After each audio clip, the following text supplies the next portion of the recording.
Hi, good afternoon. My name is Saru Jayaraman, and my story is that my life changed pretty dramatically on September 11th, 2001. Millions of people's lives changed on 9/11. In my case, there was a restaurant at the top of the World Trade Center, Tower 1, on 9/11 called Windows on the World. And on that morning, 73 workers died, and about 250 workers lost their jobs, and about 13,000 restaurant workers lost their jobs in the months and weeks following the tragedy.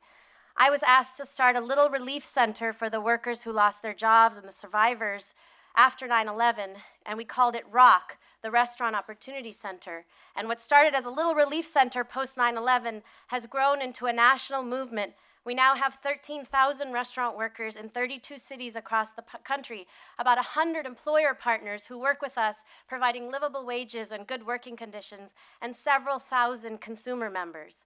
And we've grown so fast, thank you.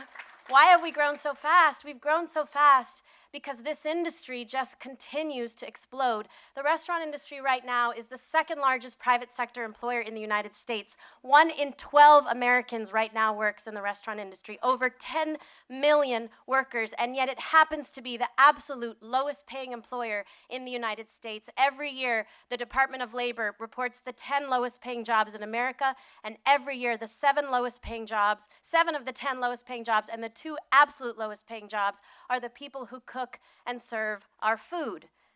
Why? Why? How is it that you've got the largest and fastest growing industry proliferating the absolute lowest paying jobs? It is because of the power of a group called the National Restaurant Association, which we call the other NRA, which back in 1996, under the leadership of a man named Herman Cain, who you may remember, tried to run for president.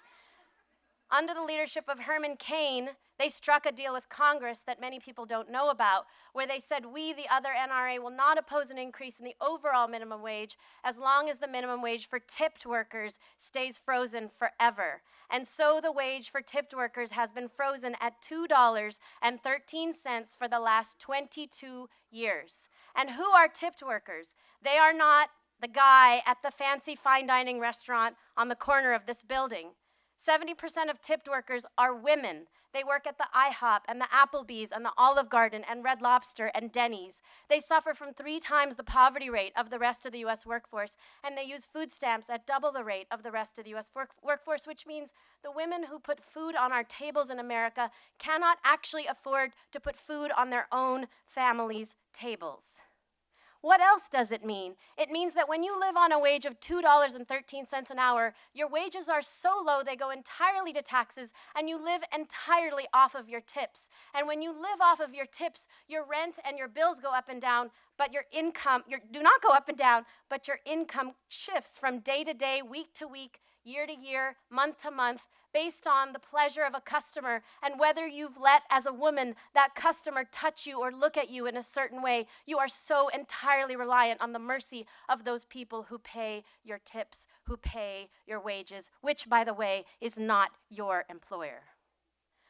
My dream is that no woman in America should have to live off of the mercy of customers. No woman should live off of tips.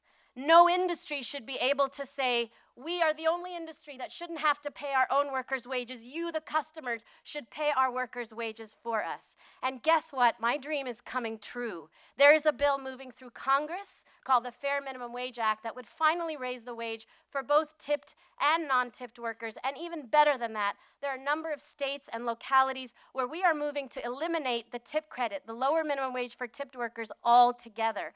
And what does that mean for women? Well, the fact that in the restaurant industry, most workers, it's about 50-50, male, female, but that tipped workers are 70% female means this is the only industry that has found a way to engage in legal gender pay discrimination, legally paying women about 1/3 of what they pay men. So making this dream a reality means so many things. It means making 10 million workers come out of poverty, 6 or 7 million women and their children lifted out of poverty, making sure these women don't live at the mercy of customers' tips, and ultimately making sure that every single one of us that eats out can eat out knowing that the women who are serving us can take care of themselves and their families. Thank you.